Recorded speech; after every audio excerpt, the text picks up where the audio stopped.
Good morning, my dears. My name is Evelyn Carter. I am 77 years old. And today, I am going to share a story I carried in my heart for nearly half a century. Before I begin, if you are watching this, please do not forget to press the like button, subscribe to Grandma's Diary, and tell me in the comments where you are watching from. That little gesture means the world to me, because it keeps me going, sharing memories that might just light a candle in someone else's darkness. It was the year 1972. I was only 30 years old then, living in Houston, Texas. America was going through a restless time, the aftershocks of the civil rights movement, the war overseas still leaving scars, but in our corner of the world, life seemed steady, almost idyllic. My husband, Daniel Carter, was admired by everyone. He was a partner at a respected law firm, always dressed in pressed suits, his tie perfectly knotted, his smile polished and dependable. People in church called him a man of honor. At neighborhood gatherings, they spoke his name with admiration. To the outside eye, I was the lucky woman who had won the heart of a successful man. We had 2 children who were the light of my life. James, our 9-year-old, was quiet and thoughtful, often lost in books about stars and planets. Clara, just 7, could spend hours at the table with crayons, filling page after page with her wild, beautiful drawings. Our home sat on a quiet, tree-lined street, a single-story brick house with a small garden out front, where I planted roses that bloomed every spring. I was what they called a good wife in those days. I rose before dawn, made breakfast, packed school lunches, and ironed Daniel's shirts until they looked crisp as paper. In the afternoons, after the children left for school and the house settled into its gentle silence, I sewed gowns for ladies at church. It was not much, but it gave me a small sense of independence. My mother had once told me, a woman should always have a craft in her hands, something that belongs to her alone. I carried those words like a talisman, not realizing how much they would matter in the years ahead. If anyone had looked through the windows of that house in 1972, they would have seen a family that seemed complete. A well-dressed husband, 2 smiling children, a wife who served supper on time every evening. But behind those tidy curtains, shadows were gathering. Silences stretched too long. Daniel's eyes wandered. And though I tried to push the thought away, there were nights when I lay awake wondering, what part of my life was I missing? And what secret was it that my husband carried so carefully in the pockets of his immaculate suits? It was a Sunday. I will never forget August 20th, 1972. I remember it as clearly as if it were yesterday. The children were spending the afternoon at Daniel's mother's house. She adored spoiling them with pies and long stories by the porch swing. Daniel had left early, saying he needed to finish reviewing contracts for an oil settlement case at the firm. I was alone at home, battling a migraine that felt like nails pressing behind my eyes. I tried to rest, but the pain was unbearable. Daniel often kept stronger painkillers in his study medication he brought back from his trips to Dallas. His study was forbidden territory for me.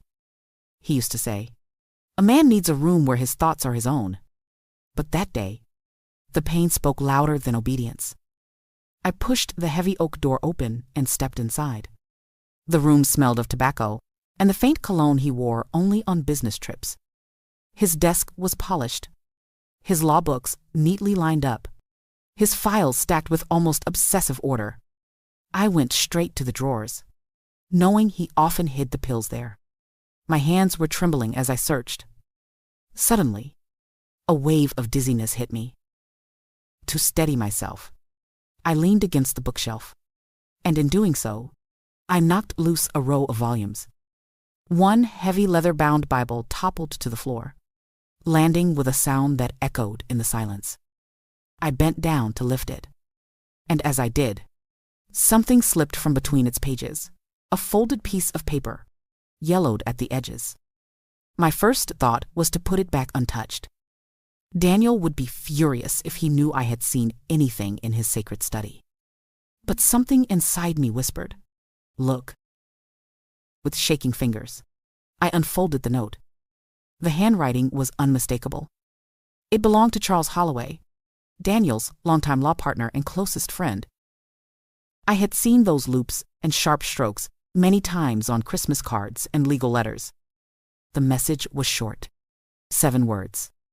If she finds out the truth, end her life. My knees weakened. I collapsed into Daniel's leather chair, clutching the paper as if it burned my skin. The migraine vanished in an instant, replaced by a chilling numbness spreading through my veins. Who was she? Was it me? What truth was so unbearable that it required my death? 1,000 thoughts collided in my head. Affairs. Money. Betrayal. Murder. I sat frozen for what felt like hours, staring at those words until they blurred. Finally, with deliberate care, I folded the note exactly as it had been, slid it back between the Bible's pages, and placed the book neatly on the shelf. Nothing would appear disturbed. I found the pills, swallowed one with water from the kitchen, and lay down on the living room sofa. When Daniel returned later that evening with the children, I smiled, served dinner, and listened to his stories as though nothing had happened. But inside me, something had broken forever. That night, while Daniel slept beside me, I stared into the darkness, clutching the sheets to still my trembling hands. I had crossed a threshold. I could no longer trust the man I had shared my life with for 10 years. And I knew, with a certainty that shook me to my core, that whatever truth hid behind those words, I had to uncover it quietly, carefully, and without ever letting him suspect. The days that followed became an exercise in acting. On the outside, I remained the perfect wife, breakfast ready before dawn, children neatly dressed, supper served at 6 o'clock sharp. But inside, I was a detective in my own home.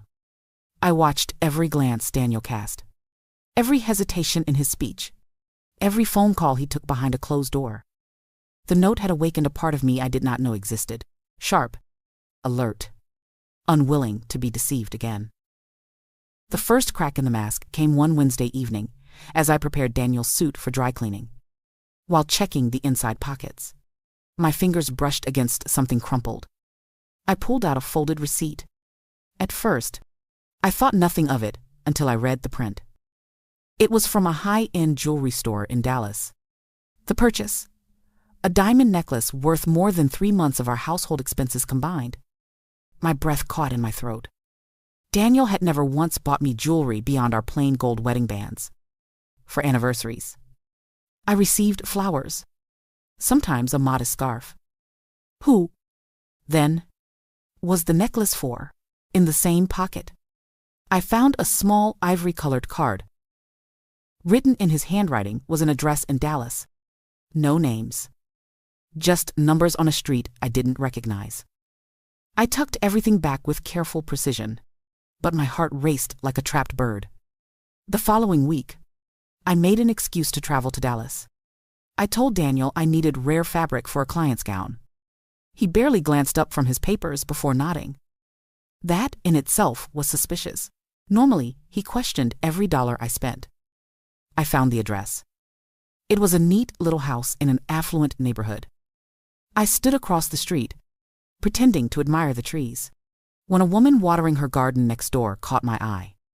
She smiled kindly and said, "You must be looking for Lorraine." Such a sweet young teacher. Poor thing, she's expecting soon. Her fiancé visits every Thursday. Thursday, the very day Daniel always traveled on business. Her fiancé. My husband. I thanked the woman, forcing my face to remain calm, and walked away on legs that barely carried me. Every step was heavier with the truth. Daniel was not only betraying me, he was building another life. Back in Houston, the shadows around him seemed darker. He guarded his study more fiercely, locking drawers I had once seen open. He spent long hours at the office with Charles, returning home with tired excuses. One evening, after the children were asleep, I quietly searched again. Beneath a stack of legal folders in his study drawer, I found documents that chilled me. Property deeds, rewritten in another name, Lorraine's name. Insurance policies adjusted with unfamiliar beneficiaries. These were not the acts of a careless man. They were the careful preparations of someone planning to erase me and replace me. I closed the drawer, my hands trembling but my resolve solidifying. The note in the Bible was no longer just a threat, it was a blueprint. Daniel and Charles were orchestrating something far more sinister than infidelity. And if I didn't act, I feared I would one day vanish. Nothing more than a whispered rumor in a Houston neighborhood. From that night forward, every breath I took carried a new purpose: survival. If Daniel and Charles were planning to vanish with stolen money and leave me behind, perhaps even eliminate me, then I needed a plan of my own. I would not wait to be erased. The first step was securing money of my own. For years, I had earned a little from sewing gowns for church ladies. Until then, I kept the cash in a small tin box under my bed, afraid to draw Daniel's attention. Now, I realized it was not nearly enough. I needed something safer.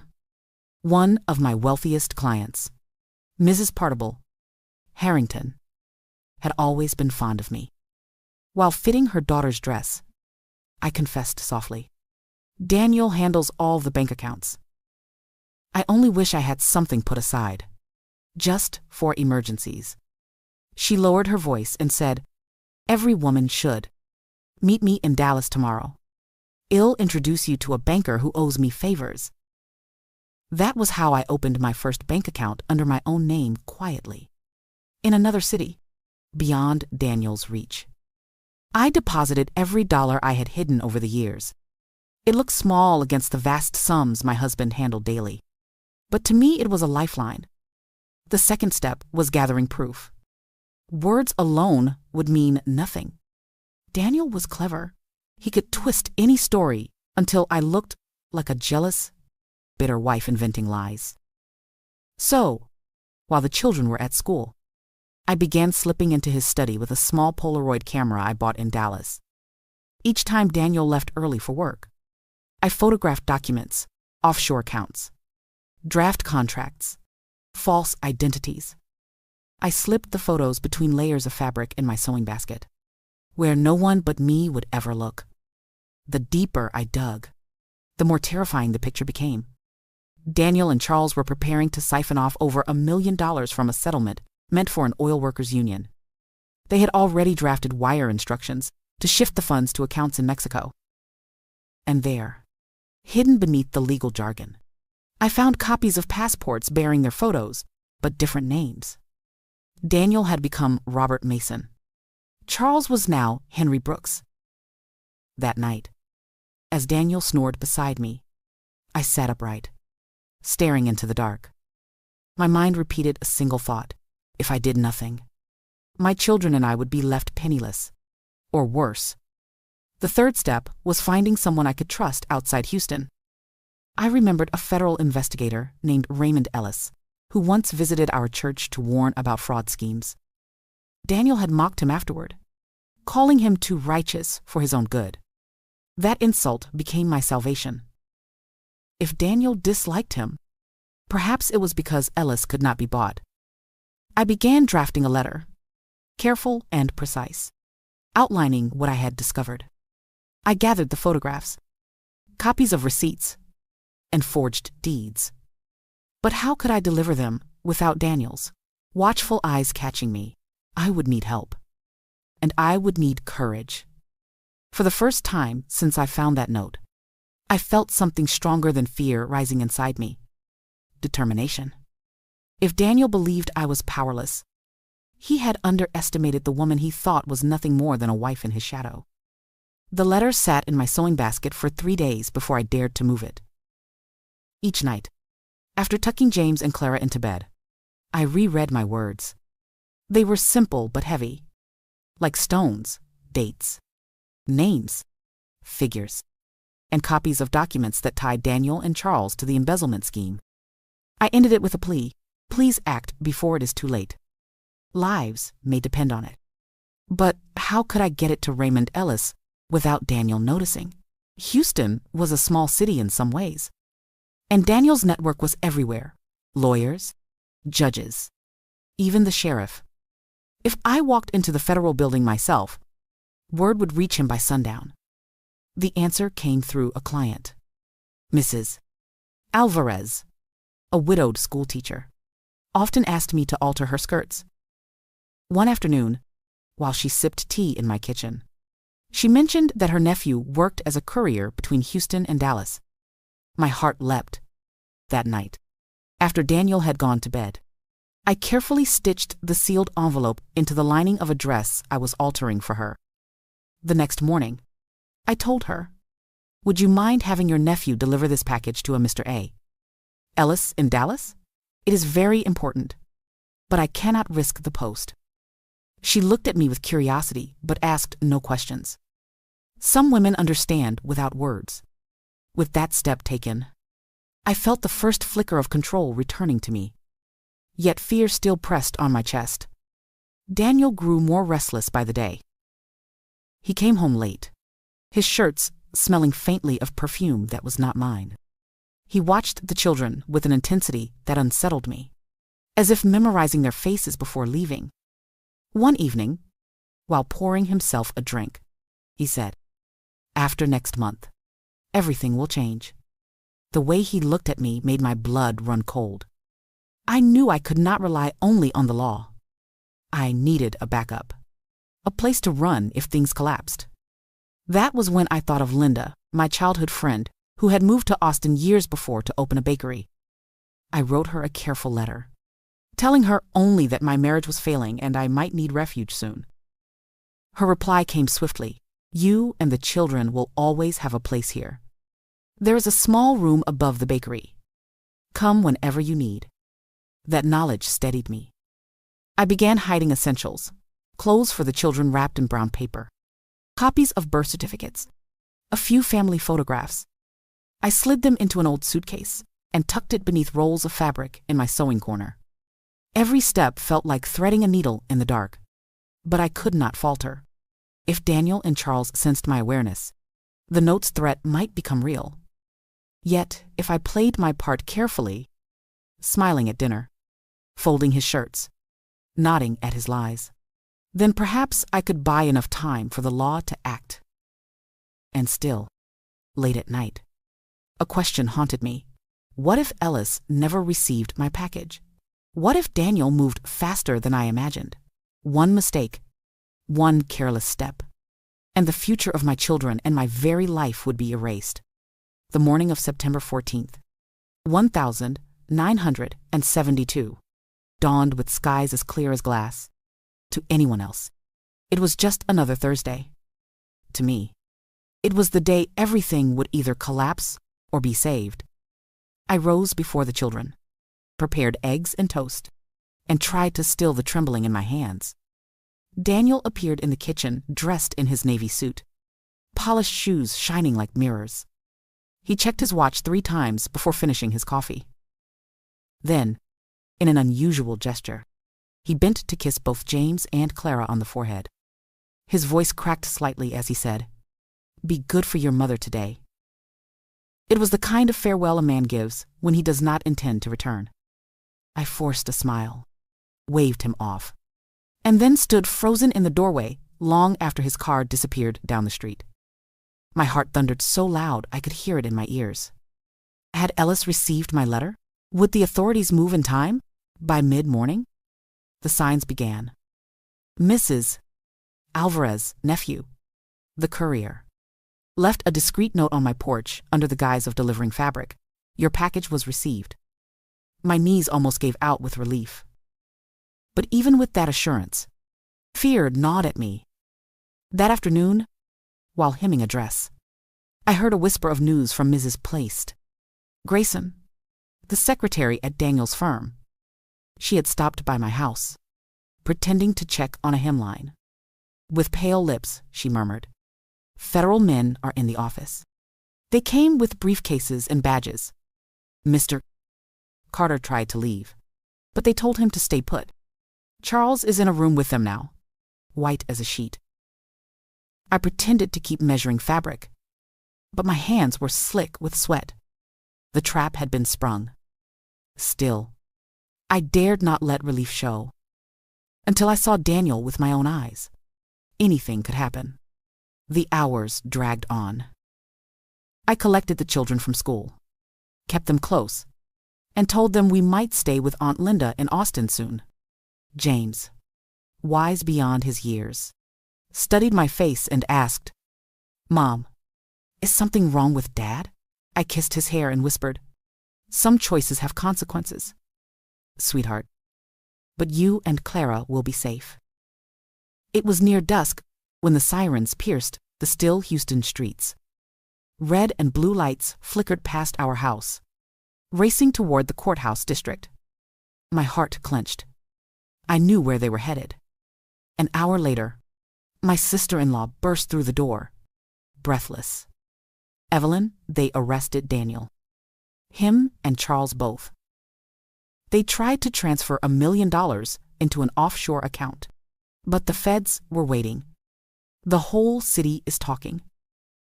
I pressed a hand to my mouth, half in shock, half in fierce gratitude. The note that was meant to be my death sentence had become the very proof of his undoing. That night, while the children slept peacefully in their beds, I sat by the window and whispered to the dark sky, "We are free now. Whatever comes next, we are free." The news of Daniel's arrest spread through Houston like wildfire. By the next morning, the story was on every front page. Respected attorney accused of embezzling over $1 million. His partner charged alongside him.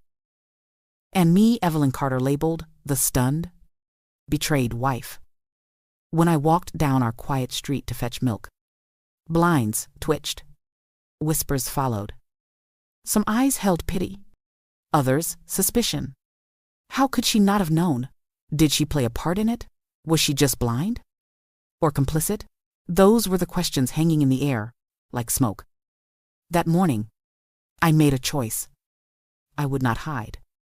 I put on my best navy dress, tied my hair neatly, painted a careful line of lipstick, and carried myself to the market. Silence fell when I entered. For a moment, I felt as though my knees would buckle. Then Mrs. Places, Alvarez, bless her heart, said, "Mrs. Carter, it's good to see you standing strong. Do you need any help with the children?" That kindness shattered the ice. I smiled, thanked her, and bought my milk with my head high. Inside, I was trembling, but that small victory gave me strength. 2 days later, a federal marshal came to our door. "Mrs. Cumberland, Carter, well, need your statement in Dallas," he said gently. My heart dropped. I had dreaded this. What if Daniel suspected it had been me who sent the evidence? I left James and Clara with my friend Miriam and boarded the early bus to Dallas. My palms sweated the entire trip. At the courthouse, I sat before 3 stern men, Investigator Ellis, a prosecutor, and a clerk. They assured me I was not accused of anything, but they needed to know what I had seen. For nearly 4 hours, I told my story. How I stumbled on the note. How Daniel's absences lined up with Thursday trips. How I found receipts and property deeds in other names. I omitted one detail that I had sent Ellis the package. Instead, I let them believe I was simply a frightened wife who pieced together fragments. Ellis' eyes told me he knew the truth, but he said nothing. Only when the others left did he hand me his card and whisper, "You saved lives. Mrs. Carter, do not forget your courage." When I returned home that evening, exhausted and hollow, reality pressed in. The bank repossessed our house within 30 days. Friends disappeared, afraid of the scandal. Some neighbors crossed the street rather than speak to me. but a few remained women who brought casseroles. Clients who insisted I keep sewing for them. And, of course, Linda, who wrote again, "Come to Austin. The children will be safe here. And you'll have work in my bakery until you're on your feet." On moving day, I packed our few belongings into suitcases, sold what I could, and took one last look at the house where I had tried so hard to build a perfect life. I felt no grief, only relief. Those walls had held too many lies. That night, as the bus rolled toward Austin, James leaned against my shoulder and Clara slept in my lap. I looked out at the highway lights stretching into the dark and whispered, "This is not the end. It is the beginning." Starting over in Austin was harder than I imagined. Linda welcomed us into the small room above her bakery, the air always scented with sugar and yeast. I worked mornings in the shop, kneading dough until my arms ached, and nights sewing for anyone who needed hems fixed or dresses altered. It was a humble life, but it was honest, and each day I felt the chains of my old world breaking. Months passed. Then, one rainy afternoon in 1975, the past returned in a way I could never have expected. I had just finished fitting a bride's gown when a knock sounded at my apartment door. When I opened it, Lorraine stood there, the teacher from Dallas, her eyes hollow, a baby in her arms. For a moment, I froze. The face of betrayal. The woman who had carried Daniel's child. I wanted to slam the door. But then I looked at the baby round cheeks, dark lashes, a boy with the same chin as James when he was little. Innocent. Blameless. Lorraine's voice trembled. "He left us. Daniel wrote me from prison, saying he couldn't provide. I've been turned away from schools, from my family. I have nowhere to go. I am not asking for charity, just work. Please." Something inside me shifted. This woman had been deceived too, just like me. She was younger, naive, and now cast aside with a child. I couldn't condemn her to the streets.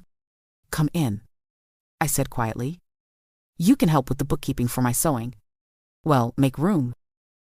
That decision changed everything.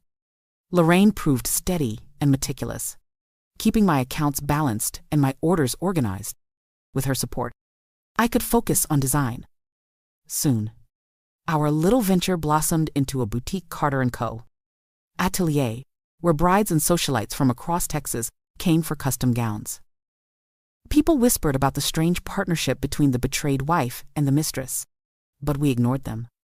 Together, we built something neither of us could have done alone. Years rolled on. James thrived in school and later earned a scholarship in engineering.